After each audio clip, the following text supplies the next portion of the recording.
Good morning children. இன்றைய வகுப்பில் நாம் இலக்கண பகுதி குறித்து அறிந்து கொள்ள இருக்கிறோம். இன்று இலக்கண தலைப்பு மரபு சொற்கள். கடந்த பதிவில் மரபு சொற்கள் பற்றி அறிந்து கொண்டோம். இப்பொழுது அதன் தொடர்ச்சியாக மரபு சொற்களின் வகைகள் பற்றி அறிந்து கொள்ள இருக்கிறோம். இப்பொழுது இலக்கணம் என்றால் இலக்கணம் மொழியை பிழையின்றி பேசவும் எழுதவும் துணை புரிகிறது. இலக்கணம் மொழியை பிழையின்றி பேசவும் எழுதவும் துணை புரிகிறது.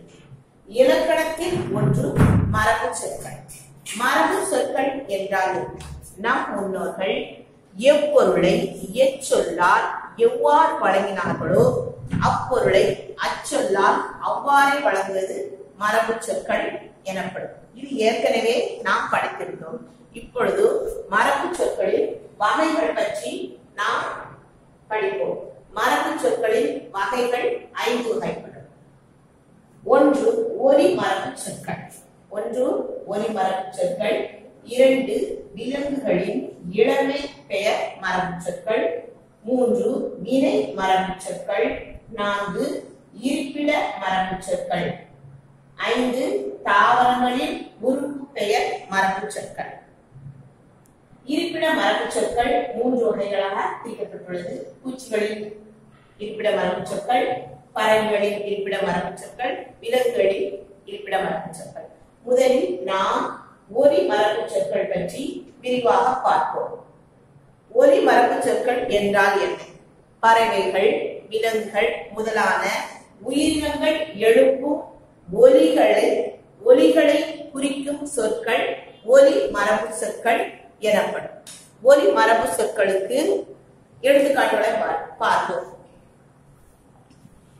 ஒலி மரபு சொற்கள் என்றால் என்ன? பறவைகள், விலங்குகள் முதலான உயிரினங்கள் எழுப்பும் ஒலிகளை குறிக்கும் சொற்கள் ஒலி மரபு சொற்கள் எனப்படும். குரங்கு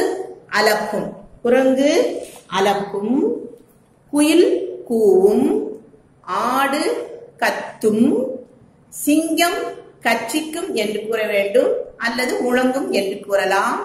நாய் குரைக்கும், புலி உருமும், யானை கத்தும் என்று கூறக்கூடாது, தவறான விடை. யானை பிளிரும் என்று கூற வேண்டும். ஆந்தை அலரும், மயில் அகவும், பாம்பு சீரும். சரியா மாணவர்களே? ஒலி மரபு சொற்கள் பற்றி விளக்கமாக அறிந்து கொண்டோம். அதன் பிறகு விலங்குகளின் இளமை பெயர் மரபு சொற்கள். விலங்குகளின் இளமை பெயர் மரபு சொற்களை பற்றி விரிவாக பார்ப்போம். ஆட்டுக்குட்டி என்று கூற வேண்டும். கோழி குஞ்சு, குதிரை குட்டி, குரங்கு குட்டி, மான் குட்டி என்று கூறக்கூடாது, பிழையான பதில். மான் கன்று என்று கூற வேண்டும். யானை குட்டி என்று கூறக்கூடாது, தவறு. யானை கன்று என்று கூற வேண்டும்.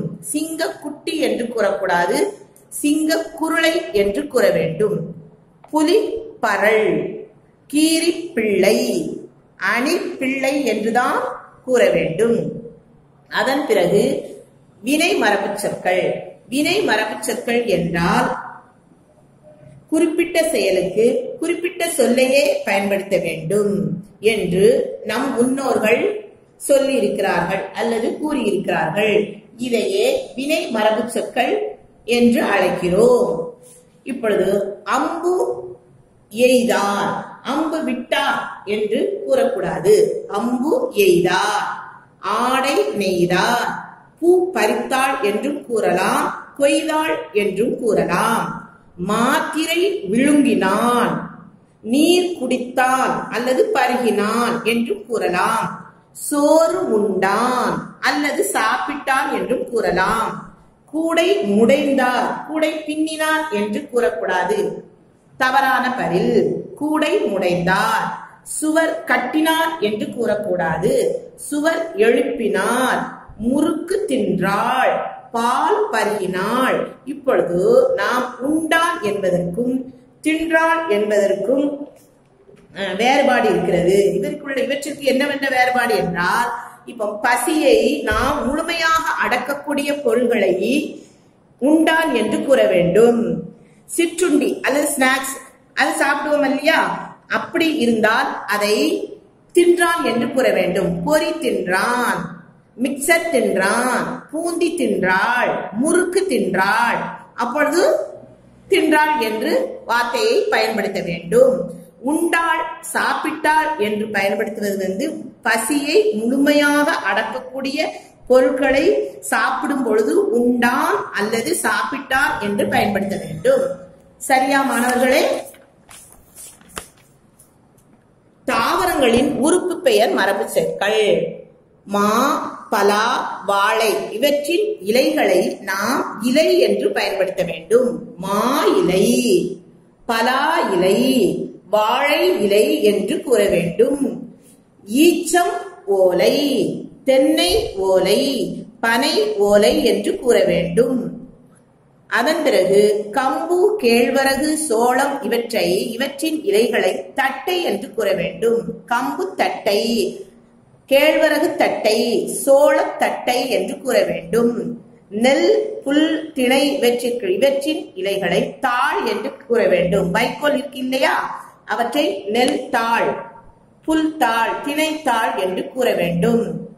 அவரை, கத்தரி, முருங்கை, வெள்ளரி இவற்றின் பிஞ்சுகளை பிஞ்சு என்று கூற வேண்டும். அவரை பிஞ்சு, கத்தரி பிஞ்சு, முருங்கை பிஞ்சு, வெள்ளரி பிஞ்சு என்றுதான் கூற வேண்டும். அதன் பிறகு இருப்பிட மரபு சொற்கள். இருப்பிட மரபு சொற்களை 3 வகையாக பிரித்திருக்கிறார்கள். பூச்சிகள், பறவைகள், விலங்குகள் இவற்றின் இருப்பிட மரபு சொற்கள் பற்றி பார்ப்போம். முதலில் பூச்சிகளை பற்றி பார்ப்போம். கரையான் புற்று, கரையான் வீடு என்று கூறக்கூடாது, கரையான் புற்று. சரியா? சிலந்தி வலை, எலி வலை, நண்டு வலை என்று கூற வேண்டும். தேன் கூடு என்று கூற வேண்டும். பறவைகள் பற்றி பார்ப்போம். கோழி பண்ணை, கோழி கூடு என்று கூறக்கூடாது, பிழையான பதில் கோழி பண்ணை. குருவி கூடு என்று கூற வேண்டும். விலங்குகள் பற்றி இருப்பிட மரபு சொற்களை பற்றி பார்ப்போம். மாட்டு தொழுவம், சரியா? குதிரை கொட்டில், ஆட்டுப்பட்டி, யானை கூடம் என்று கூற வேண்டும். மாணவர்களே, இப்பொழுது மரபு சொற்களின் வகைகள் பற்றி நாம் இன்னொரு முறை தலைப்புகளை மற்றும் பார்ப்போம். ஒலி மரபு சொற்கள், விலங்குகளின் இளமை பெயர் மரபு சொற்கள், வினை மரபு சொற்கள். இருப்பிட மரபு சொற்களில் 3 வகையாக பிரிக்கப்பட்டுள்ளது. பூச்சிகள், பறவைகள், விலங்குகள் இவற்றின் மரபு சொற்கள். தாவரங்களின் உறுப்பு பெயர் மரபு சொற்கள். இவை மரபு சொற்களின் 5 வகைப்படும். மாணவர்களே, மரபு சொற்களை மீண்டும் மீண்டும் படித்து புரிந்து அறிந்து கொள்ள வேண்டும். ஏனென்றால் வரும் வகுப்புகளில் மரபு சொற்கள் மிகவும் பயன்படும் என்பதால் புரிந்து அறிந்து படித்துக் கொள்ளுங்கள். நன்றி.